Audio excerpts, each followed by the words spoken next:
Moving further afield, in the Democratic Republic of Congo, protesters in the city of Beni are reported to have ransacked an Ebola isolation center. The police have also fired tear gas at crowds protesting against the decision to further delay the presidential elections in 3 cities, which are opposition strongholds. Opposition candidate supporters, religious leaders and civil society in these areas say that this is a politically motivated decision. The vote, which was due to take place on Sunday, has now been postponed there until March. Authorities say that this is due to insecurity and an Ebola virus outbreak. Voting elsewhere in the vast Central African nation will go ahead on Sunday as planned. A little bit earlier on today, we spoke to Kumi Naidoo, who's the current Secretary General of Amnesty International, and he expressed his opinion about the DRC and the political unrest in the country at this time. The DRC is of major concern, has been not only for Amnesty, but for a range of human rights movements across the continent and the world. I should tell you that I know there's a conversation that is going on as we speak between Africans Rising for Justice, Peace and Dignity and Amnesty International regional headquarters in Nairobi, which focuses on DRC. We have various researchers and so on trying to be on the ground to support folks on the ground. We are deeply concerned about the postponement of the voting in 3 cities that was announced less than 48 hours ago, and they are all, in opposition strongholds. I think people must remind themselves that President Joseph Kabila has been dragging this on. Yeah. This date is another postponement from years back, right? So one message that must come out here is that none of our leaders are indispensable. We need to say to the Kabilas, the Musevenis, even the Paul Kagames of the world, and so on, that you should not be changing constitutions to extend your life in prison. And for the DRC, this is the thing that hurts me the most.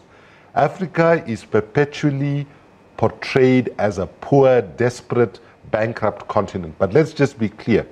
Africa is the richest continent underneath the ground.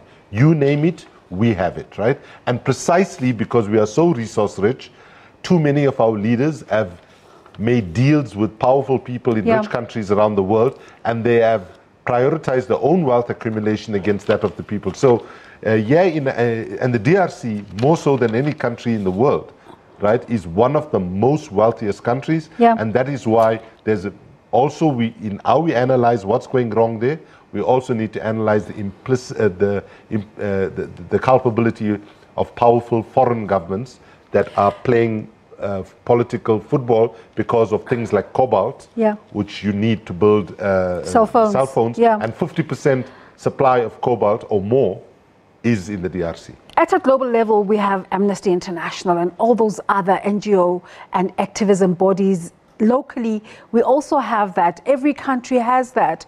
Why is it so difficult to lobby governments and to finally have decisions? Why is it taking so long to convince Joseph Kabila that it's time to go?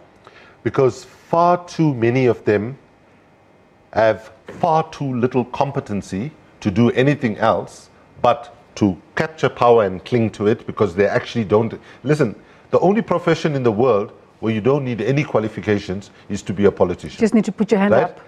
So it's a one thing where they don't ask you how much of education you got, what experience you got. How does this speak to the level of activism these days and the commitment? Well, this is a key question, because I want to humbly say that just as those of us in the activist community say to business and government, in the face of climate change, in the face of deepening inequality, in the face of rising conflict, that it cannot be business as usual.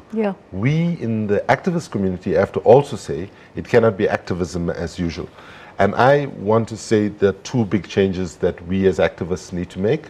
One is we need to challenge the narratives that we are promoting. What I mean by that is, for example, we need a challenging narrative that speaks to the reality of the moment, and you can take one from Martin Luther King when he said in 1965, we should refuse to adjust to an economic system that takes necessities from the many to give luxuries to the few when millions of God's children are smothering in an airtight cage of poverty in an affluent society.